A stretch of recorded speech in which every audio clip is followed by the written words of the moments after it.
Welcome back to my channel.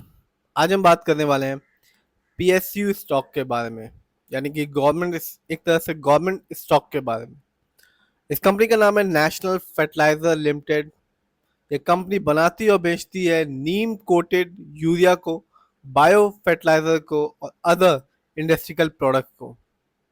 एक अच्छा खासा रिटर्न निकाल के दे रही है। 5 साल की बात करें तो 200% से ऊपर का रिटर्न निकाल के दिया। शेयर प्राइस जैसा कि आप देख रहे हैं 75 रुपये 90 पैसे का है, 100 रुपए से भी कम का। तो बात की जाए इस कंपनी के बारे में, 9 अप्रैल 2025 को इस कंपनी का शेयर प्राइस है 75 रुपये 90 पैसे, और आज इस कंपनी के शेयर में गिरावट रही 1.09% की। बात की जाए इस कंपनी के बारे में, तो कंपनी ने सिर्फ लॉन्ग टर्म में रिटर्न ही नहीं दिया, पिछले साल इस कंपनी ने अपने शेयर होल्डर्स को डिविडेंड दिया। पीएसयू स्टॉक है, तो चलिए जानते हैं इस कंपनी के ओवरऑल रिटर्न को, फंडामेंटल को, शेयर होल्डिंग पैटर्न को। ये वीडियो सिर्फ और सिर्फ एजुकेशनल पर्पज है, ना हम खरीदने की सलाह देते हैं और ना ही बेचने की। आप देख सकते हैं एक साल में, यानी कि 2024 में जब मार्केट डाउन था, नेशनल फर्टिलाइजर के शेयर में भी अच्छी खासी गिरावट देखने को मिली, 25.52% की। यानी कि एक साल पहले इस कंपनी का शेयर प्राइस था 100 रुपए का, जो आज के दिन गिर के है 75 रुपए 95 पैसे का। बात की जाए 3 साल की, यानी कि लॉन्ग टर्म की, तो 3 साल में इस कंपनी ने अपने शेयर होल्डर्स को सिर्फ और सिर्फ 24.75% का रिटर्न निकाल के दिया।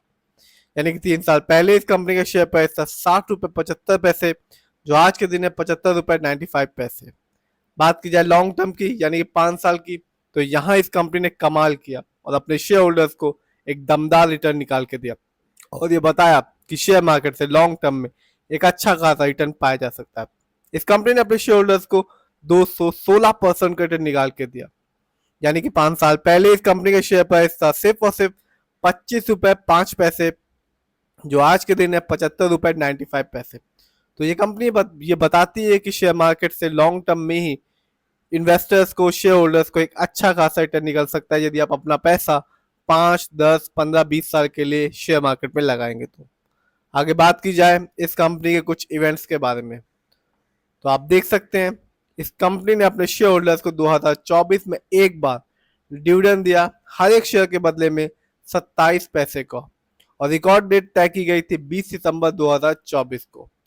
तो कंपनी ने पिछले साल ही अपने शेयर होल्डर्स को डिविडेंड दिया, तो जिस भी शेयर होल्डर्स के पास इस कंपनी की एक अच्छी खासी क्वांटिटी रही होगी शेयर्स की, उसे एक अच्छा खासा रिटर्न देखने को मिला होगा। आगे जानते हैं इस कंपनी के फंडामेंटल्स को। तो मार्केट कैप अच्छा खासा है 3728 करोड़, जबकि इस कंपनी का पीबी रेशियो है 1.46। शेयर मार्केट में एक अच्छा पीबी रेशियो कहलाता है 3 और लेस देन 3। इस कंपनी का इंडस्ट्री पी है 20.94। शेयर मार्केट में एक अच्छा इंडस्ट्री पी होता है 20 और 25 के बीच का, जैसा कि इस कंपनी का है। डेप्ट टू इक्विटी यानी कि लोन कर्ज का प्रतिशत है 0.55, कह सकते हैं मामूली सा लोन कर्ज है इस कंपनी में। बात की जाए आरओई की, यानी कि रिटर्न ऑन इक्विटी, तो कंपनी का आरओई है 14.22%। शेयर मार्केट में एक अच्छा आरओई कहलाता है 15 और 20% के बीच का। बुक वैल्यू, इस कंपनी का बुक वैल्यू है 51.89 और कंपनी का फेस वैल्यू है 10। आगे बात की जाए इस कंपनी के फाइनेंशियल कंडीशन की, यदि हम ईयरली देखें तो 2024 में इस कंपनी ने रेवेन्यू के मामले में अर्न किया 23,660 करोड़, जबकि 23 में इस कंपनी का रेवेन्यू था 29,777 करोड़। बात की जाए ईयरली प्रॉफिट की, तो यहाँ भी गिरावट साफ देखी जा सकती है। 2024 में इस कंपनी का प्रॉफिट रहा 150 करोड़, जबकि 23 में इस कंपनी ने एक अच्छा खासा प्रॉफिट अर्न किया था 458 करोड़।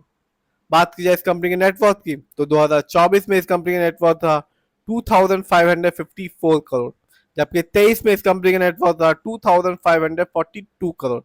आगे बात करते हैं और जानते हैं इस कंपनी के शेयर होल्डिंग पैटर्न को। तो प्रमोटर यानी कि इस कंपनी के ओनर्स और मालिक का पैसा अपनी ही कंपनी में लगा हुआ है 74.71% का, जबकि रिटेल से नदर यानी कि हम लोग का पैसा इस कंपनी में लगा हुआ है 17.58% का, जबकि अदर डोमेस्टिक इंस्टीट्यूशन का पैसा इस कंपनी में लगा हुआ है 7.22% का। ये कंपनी एनएससी में लिस्टेड है और एक साल में इस कंपनी का हाईएस्ट शेयर प्राइस गया 169 रुपीज 95 पैसे, जबकि एक साल में इस कंपनी का लो शेयर प्राइस था 71 रुपए। बात की जाए इस कंपनी कुछ अच्छाइयों के बारे में, तो कंपनी हैज रिड्यूस डेप्ट, यानी कि कंपनी ने अपने खर्चों में कमी लाई है। बात की जाए कुछ कमी के बारे में, तो कंपनी में interest low return on equity है लास्ट 3 ईयर्स में, जिसका परसेंटेज है 7.22%। Dividend payout has been low at 12.9 of profit over last 3 years में। कंपनी में कॉस्ट ऑफ बोरिंग सीम भी हाई है। तो ओवरऑल बात की जाए, प्रमोटर होल्डिंग अच्छी है। फाइनेंशियल 23 की तुलना में 24 में गिरा है इस कंपनी का। फंडामेंटल में इस कंपनी का मार्केट कैप अच्छा खासा है, आरओई भी अच्छी है। इस समय इस कंपनी का शेयर प्राइस 75 रुपये 95 पैसे का है। यदि हम लॉन्ग टर्म को देखें तो कंपनी ने अपने शेयर होल्डर्स को 216% का रिटर्न निकाल के दिया, जबकि शेयर प्राइस 100 रुपए से भी कम है। पिछले साल इस कंपनी ने अपने शेयर होल्डर्स को डिविडेंड भी दिया, हर एक शेयर के बदले 27 पैसे का। तो कंपनी डिविडेंड भी दे रही है और लॉन्ग टर्म में रिटर्न भी दे रही है अच्छा खासा। फिर भी जिस भी कंपनी के शेयर में इन्वेस्ट करें, खुद रिसर्च करें, एनालाइज करें, अपने फाइनेंशियल एडवाइजर की राय लें, फिर ही अपने पैसे को शेयर मार्केट में